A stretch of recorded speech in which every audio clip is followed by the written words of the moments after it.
I'm Brad King, and this is Stories in Steel.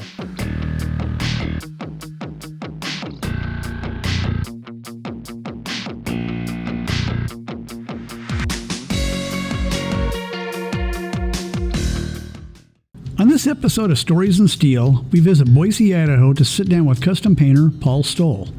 We discuss his beginnings in the custom paint world and acquiring invaluable knowledge from some of his early mentors. He talks about being employed with PPG, working with other talented artists around the state of Idaho, and how sharing his insight with his students is one of the most gratifying things he's ever done. Paul. Brad. We're still in potato country, man. Still. I am out of my comfort zone of Southern California. And you didn't have French fries for lunch. And I didn't have French fries for lunch. Wow, I'm disappointed in myself. So, you're kind of one of my heroes because you're a custom painter, but you really weren't at the custom paint. You were doing stuff for PPG and for different other jobs you had going on. It was kind of your side gig. Yeah. And you still made a name for yourself as a side gig. I don't know how that happened. I don't know.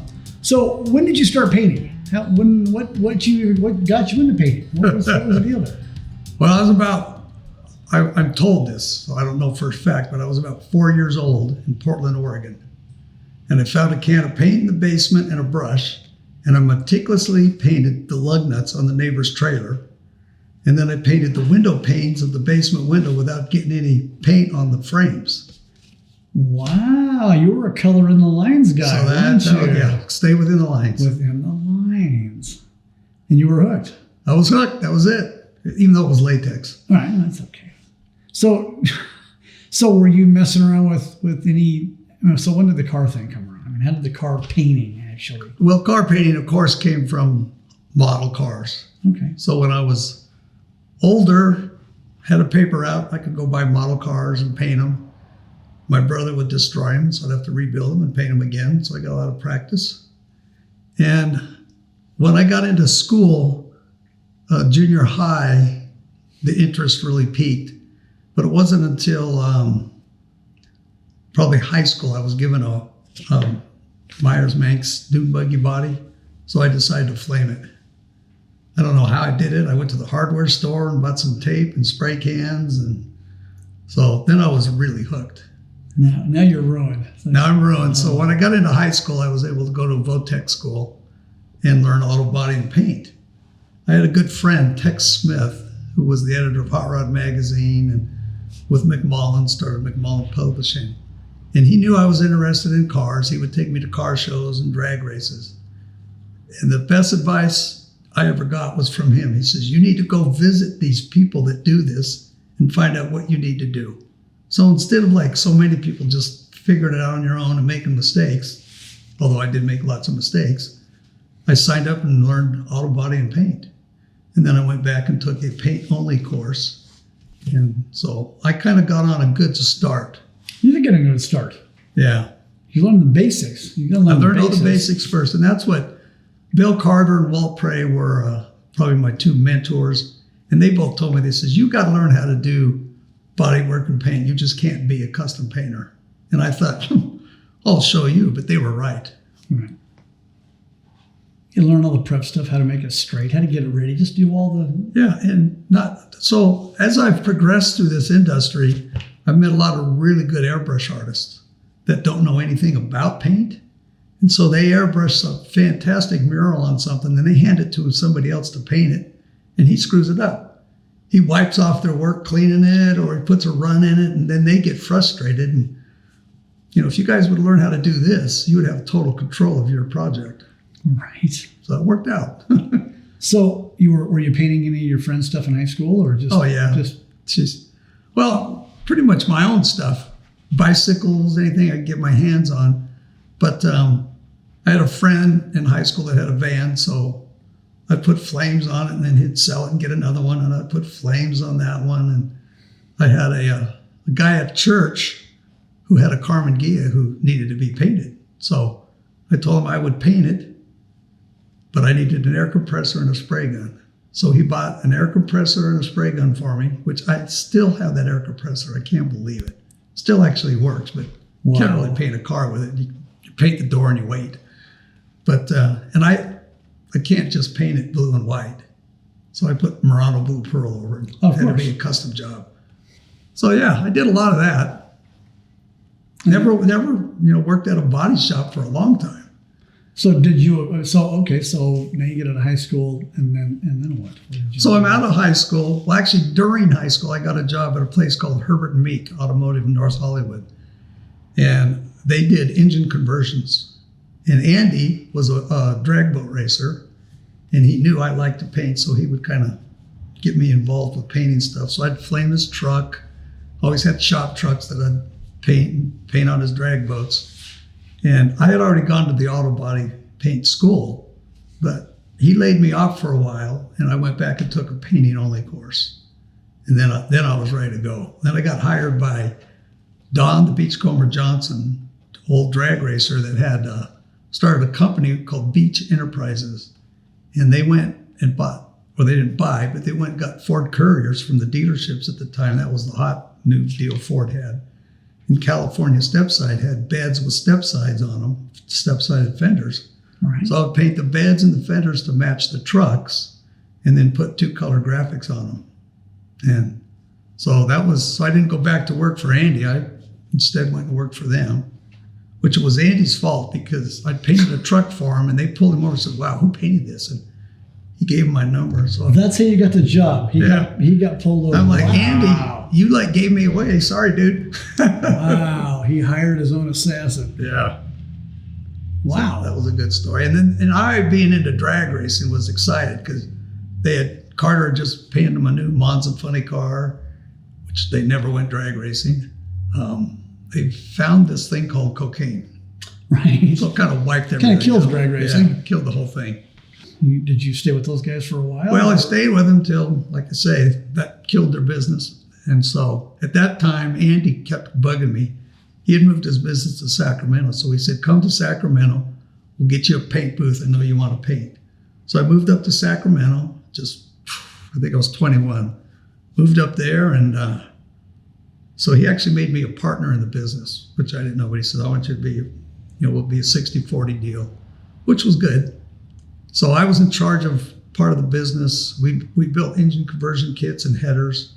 And so I had learned to do a lot of welding and fab work. So I did all that. And then I would bring in paint jobs. Well, I painted more boats and more of his shop trucks. And I had an El Camino that I painted up. And so other people would see my work. And so I was doing a lot of painting just at a big warehouse. I never did get a paint booth. And then we moved to a smaller shop, and I continued to do everything. And we dissolved the partnership, and I went to work at a restoration shop, which was pretty interesting. So now I'm doing everything: bodywork, paint, tearing cars down, and we specialized in Maseratis. But we did a lot of Porsches, Ferraris, a lot of European cars. At that time was a gray market. So guys were going to Europe and buying cars pretty cheap, bringing them to the U.S., and we would they were kind of more like light restorations, would strip them down to bare metal and repaint them. And I got to tell you, I saw some of the crappiest bodywork and paintwork come out of Europe. Everybody thinks Europe is like the best. Well, they got shops that are good and they got bad shops, just like we do over here. So learned a lot of stuff fast and all the time doing custom paint. So this Camaro, which is probably the highlight of my life, that got in almost every magazine. That guy brought it into the shop and I painted it. And I remember that car. Brian was kind of reluctant. He's like, I don't know, we don't do this here. So we did it. His business slowed down. I moved to Idaho, and then he got calls all the time for people wanting work because we put his name on the back of the car, performance painting. And right. He called me up and goes, you got to come back down here. I got all kinds of people want this stuff done.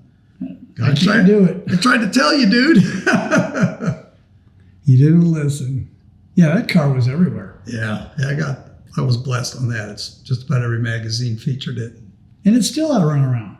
It's still. Oh, yeah. Yeah, I've seen it in Fontana at the drags before I moved up here. I've seen it at the drags a few times. So it does have some pretty awesome lacquer check going on, but the colors are still good. How long did you do that? 83. Oh, yeah. Lacquer really shouldn't last that long unless it's indoors and kept up. That was some of the stuff I wanted to be in the middle of that. Yeah. It's like, I want to do this. this stuff. Yeah, and so did I. Carter was a big influence, and I talked to him a lot. And even when I did this Camaro, I go, you did a Camaro, and it kind of looks, this is kind of what the guy wants. And he goes, well, just change it up. I go, I will, but, I don't want to do it and then have you going, Paul just copied me. He goes, no, go for it. He goes, I know what you do. Change it up. Make it your own. And so that was fun. And then I worked with Jim Mosier.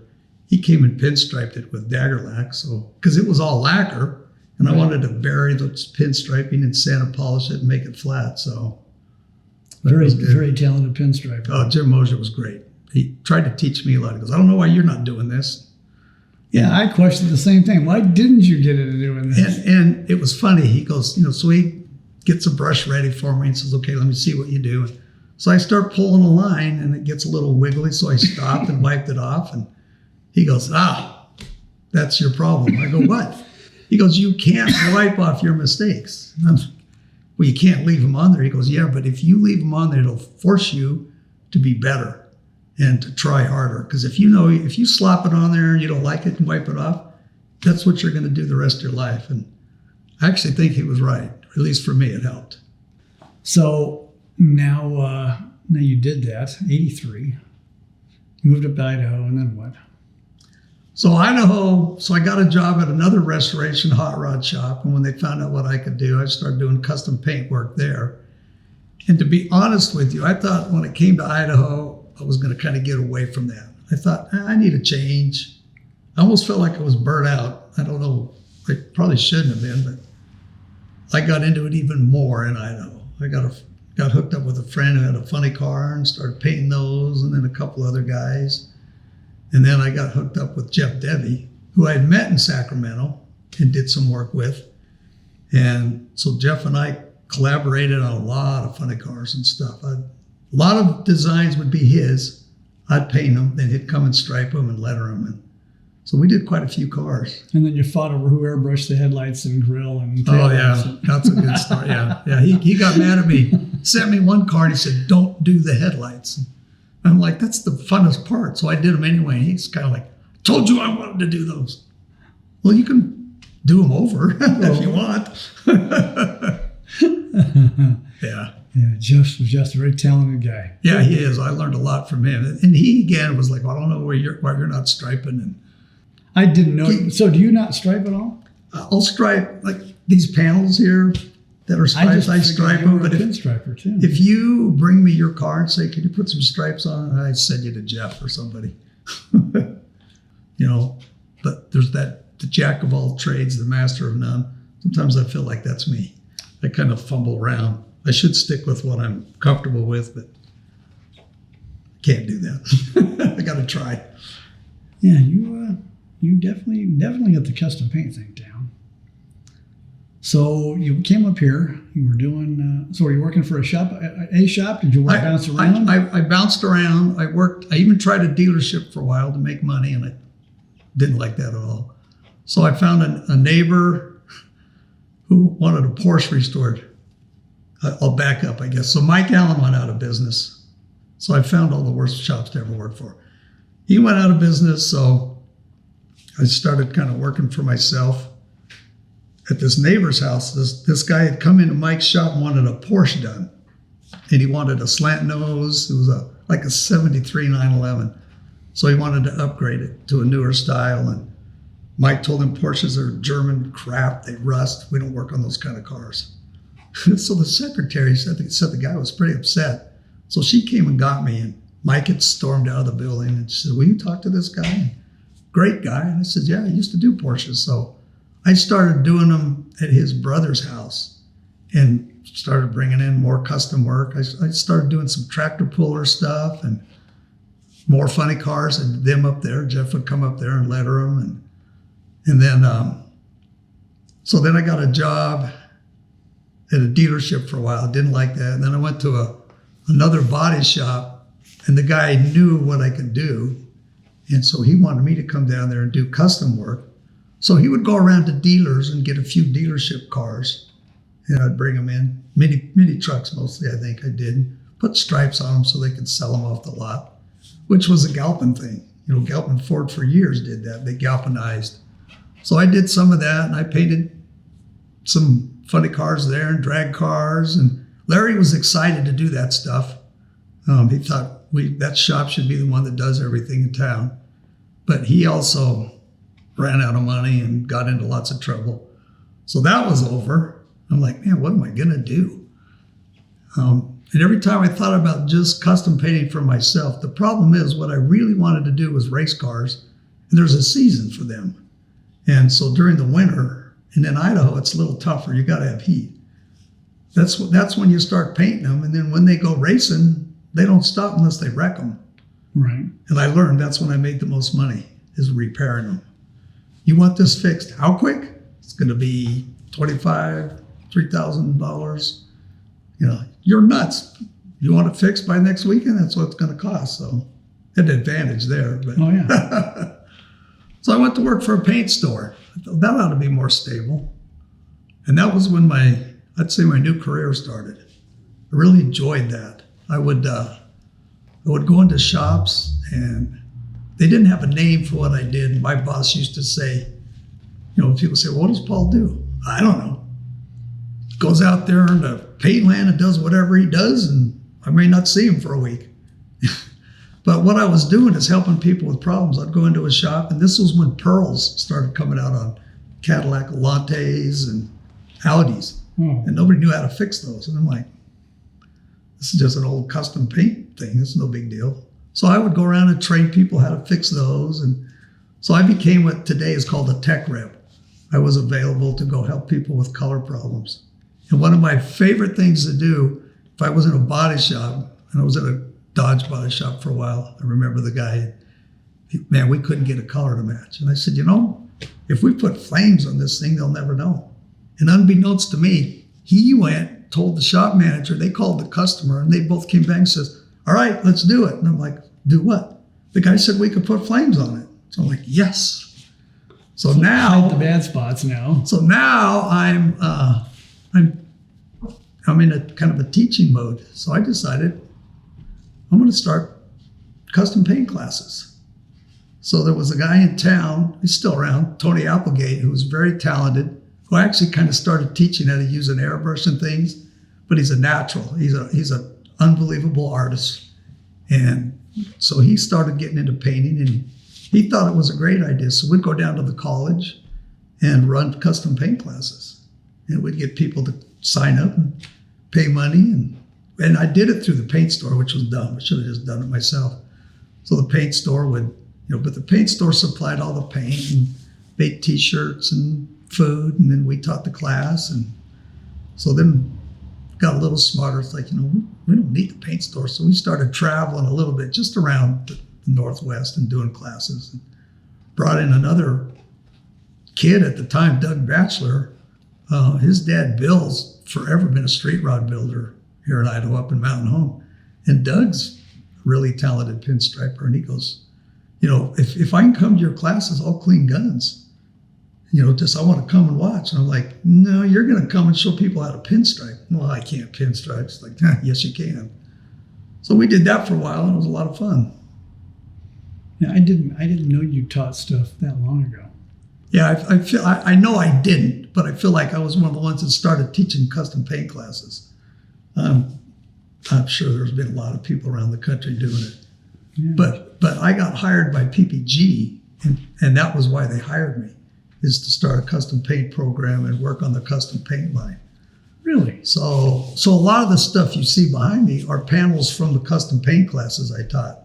And I did that for 20 years for PPG. They hit you up, or did you write them up for a job? No, they hit me up. Wow. I would go over to the Seattle Training Center and take customers. Actually, I went to Denver a few times too, and I would take customers to class. And of course, I keyed it with a drag race. Hey, the races are in Seattle this weekend. I've called John. Hey, can we do a PPG certification class? I got 10 painters. And all right, so I'd bring them over. We'd go to the races, and then we'd go to class. And Tony went with me one time, and Tony and I were back there messing around, and John goes, well, why don't you show everybody how to do what you're doing? So that kind of led to every time I went there, John had it in his plan that I didn't know. Okay, Paul's going to go back there and show us how to do flames, or show us how to, do a marbleizing effect or water drops. And So he finally said, hey, you need to come to work for PPG. I'm going, I don't know. He goes, no. He says, they're playing with the idea of custom paint classes, and they had some lady that was teaching some stuff that was very, very, very, very basic. And they said, I think you could really help this program turn around. So I came and developed classes. So you were the first teacher that PPG brought in for custom paint. Yeah. It was awesome. That's pretty dang cool. And I did it up till the end. I was always doing it. Traveled all over the country to all of our training centers, to some states that had Votex, to Canada, to Australia, to Hawaii. So that was fun. Got to meet so many great people. And in the beginning, I got to meet a lot of custom painters because they would come to say, what's this all about? And, a lot of them, I think, had the attitude, well, there's nothing you can teach me. But some were like, you can always learn. And so for a while, I got a lot of custom painters in, and I would learn cool tricks from them. They would learn from me. And that kind of died down. And then this whole waterborne paint became an issue. So I shifted all the classes to waterborne, and then got a lot of painters coming in who were custom painters and I couldn't believe it myself that you could do the same stuff with waterborne paint because it dries differently. But you can. Everything you're looking at is waterborne paint. Did you talk to any of the chemists, or PPG guys to go, this is what I'm trying to do. What can I do here? I mean, or was it just trial and error? No, I had to meet with the chemists from Japan and tell them what I wanted it to do. And they didn't understand. Why would anybody want to do that? And so the product managers, and we were in Ohio, said, show them what you're talking about. So we'd go out and I'd spray and start doing some stuff. And they were and it's not that the Japanese people have custom painters and they have custom painting. It's big over there, but these chemists was new to them. They're like going, I've never seen anything like that before. I go, this is what I need to do. I need to stack layers of this. I need an intercoat clear to protect it. I need a week or two before I have to clear it. And so I helped them develop the products in the Vibrance line for waterborne. So that was a big accomplishment. And I felt like when I went to work for PPG, because I worked for a jobber and PPG had some custom paint, it was so-so, and we would sell House of Color. And I always thought, how come a big paint company like PPG doesn't make better stuff for custom painting? So that was kind of my goal, is to turn that around. So I got to work with the product managers and chemists and develop clear coats and different things that work better for custom. Because PPG and all the other major paint companies, their business is to get new cars painted at the plants. That's where their sales is. And then fix them when they get out here on the road. Right. Custom painting is just a small percentage to them. But it's the image, I think, that it projects. That I try to convince them that, this is good for PPG. Well, it's coverage. That's what you want. Their name is out there. PPG. It was on everything. So we ran at SEMA for like 15 years. You guys had the best booths at SEMA. Yeah, they were always amazing. Trying to think of what Christina's title was. Oh, marketing. Our marketing manager was a genius. She worked with the production company that built wonderful. The props. She had a theme every year. And I got to choose a lot of painters, a lot of friends. I chose a lot of painters I never even knew and got to know to help. The first couple of years, they had me go back to Westlake and paint 30 tanks. And I'm like, we need more people doing this. Well, no, you can do it. I go, yeah, but I have a style. And everything that I paint looks like I painted it. We need influx from Dennis Mathewson in Hawaii, from Pete Hot Dog, from Ryan Corrick in Pennsylvania, people around the country, Ron Fleener and, Chuck Buckler and all these different people. We all have our own styles. So how long did you work with PPG then? 20 years. Wow. Yeah. Teaching classes and I taught regular classes too. I taught color matching classes and our certification classes, just basic products. Jeff Matouche, another trainer, and I started a restoration program. And then we brought Charlie Hutton and John Byers into the curriculum to address that, because that's another issue is, again, you want to restore a car and you go to talk to PPG and you look at their tech sheets, it doesn't talk about restoration work. It talks about how to get a spot fixed and painted and out the door. So let's talk about some of your cars. You've got the Camaro on the cover of everything. It was all over the freaking place. Yeah, like I said, that was a blessing in disguise. You've painted a lot of drag cars. Yeah. I'm really jealous because you did something that was my goal and I didn't get to reach that goal. I did a lot of cool things, but I never got the best painted, best appearing car at the Winter Nationals. That was something I'd always wanted. Yeah. Because that was the big car show. And you know, I thought I was done when I moved to Idaho. And I got both of those best appearing car awards living here, painting cars, working with Jeff. So yeah, Idaho was a good thing. Apparently was a good thing. I thought, I won't be painting funny cars up here. And then I went back to LA to run that training center and got hooked up with Force and did all kinds of stuff for them. I've done all of their team helmets for 10, 12 years now. Wow. Oh, and it's more than that because I retired 3 years ago and I'm still doing their helmets. So I've probably done 15 years worth of helmets for them. That's great.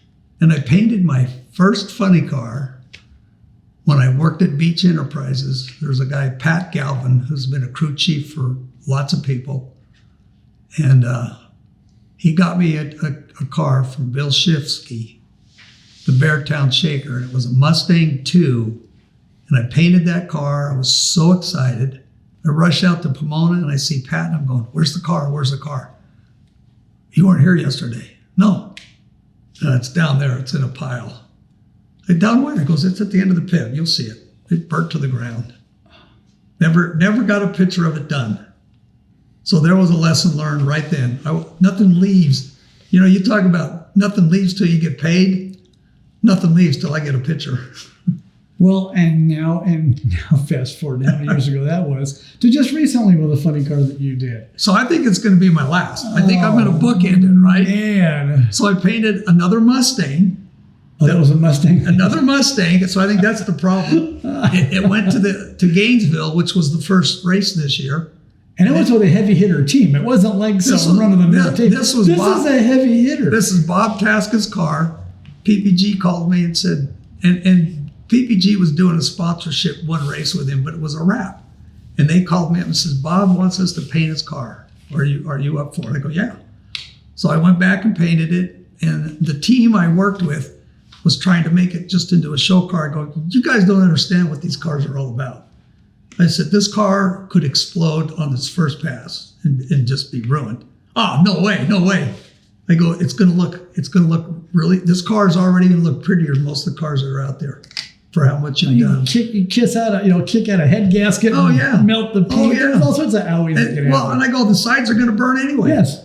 And there's some pinholes here. I go, I'm gonna bury them and clear, don't worry about it. So I got it all painted. Tasca shows up towards the end with some of the CEOs of PPG Refinish, and they're all having a photo shoot and a talk. And Bob's a pretty fun guy. He's kind of like John in a way. He's just full of stories, and he's just going away a mile a minute. And he finally says, "This is the most beautiful car I've had." He goes, "I don't want to race this car." And I'm like, "You better race this car. I painted this to see it go down the track." Right. I wish I didn't say it because I think he only made it to the second, maybe it was the third round of qualifying, and kaboom. And they don't know nitromethane. It's not. No, they don't. It doesn't play nice. They don't. So yeah, it was beautiful for a little while. Did you get any pictures of it? I got a lot of pictures of it. I mean, I'd seen stuff of it. Yeah. When I first saw it, I went like, no. Yeah. He just finished that car. And it was fun to do. The PPG paint job was colorful and stuff. And so, yeah, it was a pretty car. So you've done a lot of magazine stuff, I've been lucky because a lot of cars. And like a lot of us, we started out reading magazines, and that's where we saw this stuff. So, yeah, I've had quite a few cars in magazines. When I worked for Andy Herbert, we did a lot of project cars for the magazines. And I learned a real important lesson one day when, I forget who he was, from Peterson came in to pick up a Thrush muffler Chevy 2 we had built. And Andy handed him a bill. The guy goes, "What's this?" He goes, "That's what you owe us." Because we're not paying this. You're doing this for advertisement. He goes, no, I'm not doing this for. I don't need this advertisement. This is what it costs to build this car. This is what you're paying us. And I don't know if he ever got paid or not, because it turned into a big mess. But I knew a lot of the magazine guys, and so they would, hey, you got something going, I've done articles, but more for, not the mainstream magazines, but for auto art and auto graphics. A lot of custom painters got on the auto graphics board. They had a girl that was the editor. She reached out to all of us, and she'd be talking to Dennis, and Dennis would say, well, you should talk to Paul and Jeff, and about everybody I can think of. But I think a lot of the magazine and article things really happened. It did happen at PPG. The only thing I got in the big magazines were just stories, race cars I painted, and somebody happened to like the way they looked, and they put them in the magazine when they were out shooting cars. But yeah, I did a lot of articles after PPG, actually. So I think I did a lot of them for the PPG's own paint reporters. You actually wrote the articles? Yeah. Oh, nice. How to barbelize, how to tape shade. And then I was able to get, Pete, Mitch Lanzini, get quite a few people involved with that too. I said, why don't you guys do an article? Pete jumped right on it, but everybody else was like, I don't know what to do. I go, just do it. Take pictures of what you're doing and write down how you did it. And they'll straighten out the grammar and fix it for you. So yeah, that's fun to do. I've done some kind of how to design, how to lay out, some of those kind of articles too. Give people ideas cool. Of how do you walk up to a car and put a custom paint job on it? What do you do? You do that Starsky and Hutch stripe on a Corvette that doesn't fit. You got to be a little more creative and try to help them to understand. And the thing that I learned, and I'm not sure who I learned it from, it could have been Bill, to do renderings. And instead of you say, I want you to paint my car, what do you want? Oh, I don't know, surprise me. Well, those never work. Right. I've tried that a few times, and the guys, they look at it, and I go, what do you think? And they're just kind of going. And I'm like, you don't like it? Well, I told you I wanted to show you what I was going to do. And you said, no, I like everything you do. Apparently you don't like this one. So that's the problem, because you're trying to stay cutting edge. I'm not going to copy what I did. You're not going to get a copy of this last job. Exactly. You're going to get something that everybody else is going to want to copy. Yeah. You just got to be willing to take that chance and step out and do something different. So for me, it's been good to kind of give me a map so I don't tape myself into a corner, or I don't like to spray one color on a car and then step back and go, all right, what else does it need? I want to know ahead of time what I'm going to do, where I'm going to put tape, what colors are going to go with where. I don't want to put a stripe on a car and then put another stripe on top of it, because now you got an edge. And if you try to sand that edge down so there's not a bump there, then the paint starts to do funny things. Right. So, so it's helped me, and it's really helps me with race cars. Because most of these guys with race cars, they're going after money. And so Jeff Debbie did some really nice renderings for Ed Jones for his Lumina wheel stander. And I painted it, but Jeff did some different things for Jolly Rancher, and they could pick the one they wanted, and then I could put the paint on the car. And I'll actually use the renderings. I tape them to the car while I'm out there working on it. You usually get it pretty close. Sometimes they don't quite line up, but you can get it pretty close. They don't, and I learned if I'm gonna draw. So there's a good example is I did a truck for Horsepower TV, a new Dodge truck, and they wanted they didn't know what they wanted, but so I did a flame design and a few other designs. I did a rendering of the truck by actually getting a brochure and blowing it up and tracing it. I needed to know where the door handle is, where that flared fender flares, where's the gas door. Now I draw a design on it. I know those things are there, and it will fit the truck. The worst thing that ever happened to me, and I love Larry Wood, and I'm not cutting him down at all, because he sketched on a napkin a design for the flamed purple PPG truck that I painted. And when whoever he sketched it for, they says, oh, we love it. And it wasn't a Mack truck. He just sketched this truck just an outline of a big truck. And he put a really cool design that was really hard to fit on a Mack truck. The body lines don't work. It's not Nothing there. worked. I spent 8 hours trying to get that cab lined up. And then the flames, I wanted to make sure they did exactly what he had them do. And when I saw Larry, when we debuted the truck, he goes, "Oh man, this turned out beautiful." I said, "I had the hardest time getting that to fit." I said, "Because the truck was not to scale when you put your design on it." And I get it. You just did a rough sketch on a napkin. He goes, "Yeah, I told them I'll do you a nice rendering." And they said, "Oh no, we got it.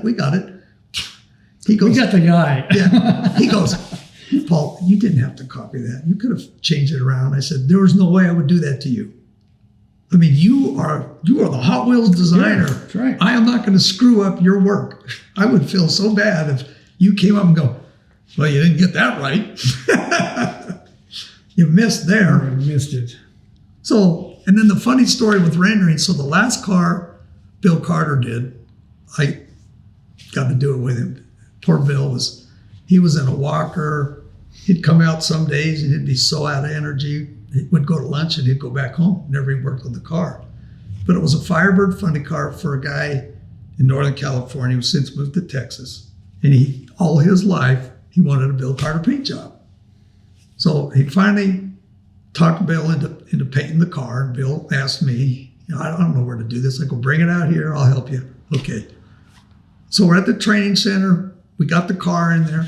So now the guy starts telling Bill, first of all, "You don't do this with Bill." "Well, I kind of want red and black." And I see Bill kind of do this. And he keeps going, and Bill looks at me and shakes his head, and he hobbles away. And I go, "Stop." He goes, "What?" I said, "You just told Bill you've been waiting all your life for a Bill Carter paint job." "I have been. I've been saving money." I go, "Then don't tell him what to do. Do you like his work?" "Oh, I love his work." I says, "Well, then just let him do what he wants to do." Tell him what colors you don't like and Not Bill, because he'll put them on. Oh, okay. So Bill comes back. He's calmed down a little bit. And the guy says, "Well, I just kind of, that's kind of what I like." And Bill goes, "The car will tell me," and I love when people say this too, "the car will tell me what it needs. That's what it's going to get." And he goes, "Well, can you do a rendering?" Bill goes, "I don't do renderings. This guy does. If you want a rendering."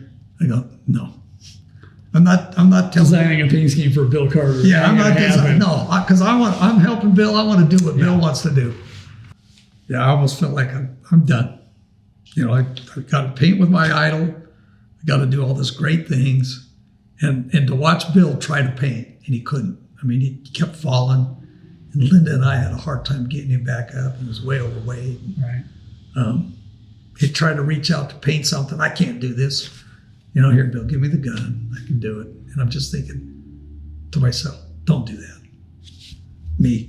Don't be that wanting to be so passionate and keep doing it that you can't, and you try to force yourself, and then it doesn't come out. Then you're not happy. Yeah. Okay, so to wrap it up here. Wrap. Right. Is there anything, even though you're retired, I hate that word. I don't feel like I am. You're obviously not. Is there anything that you haven't accomplished yet that you want to accomplish? No, I don't think there is. I think I've been lucky enough, blessed enough to be able to pursue those things I wanted to try. I've had a great time. I got no regrets. That's great. I think the thing I'm the most proud of, not to boast, but the opportunity I've had to teach so many people and then have them, and not that I was probably the best person to teach them or the best at it, but I was able to show them how to do something, and then they send me a picture or give me a call going, "Look at this, man, I just won an award," or "I painted this for somebody and they love it, and thanks for your help." And that's got to make you proud. Oh, it makes me very proud. Wow. Like I say, I don't want to boast it. Well, no. Only I could have done it, but the fact that I was able to do it, and I don't know about you, but back when we started, I might be a bit older, nobody would tell you nothing. No. It was all secret. Yeah, I can't tell you this. It's like nowadays with YouTube, and I've even given secrets away. And I try to help you guys because I don't want to do this. I mean, I'm done. I'm at the end of my career. And it's like, I will help you, but you just got to listen to me. Don't argue with me. That's Don't the key. question. Just listen, and I'll walk you through it. That's That's the what key. I know. There's other guys that do things differently, but I will show you what I know. And this is the way it works for me. Exactly. Yeah, there may be a better way, but yeah, there's nothing worse than trying to coach somebody along and they do totally opposite. And then they call you and go, this didn't work. What'd you do? I did this. That's not what I said Yeah, to do. you talk to 40 different people and you take one little thing out of what it's like. Man, you made this mess. Don't do it. You got to pick the guy you like and listen And to just him. stick to that going. Yeah. Yeah, exactly. Yeah. No, it's been great. It's been fun. It's been awesome getting to know you. I wish I got to know you 20 years A ago. long time ago, right? Yeah. But yeah, I love your work too. Well, thank you. So, Yes, sir. and this opportunity was great. I love it. Well, thank you for sitting down with me, Paul. You bet. Happy trails.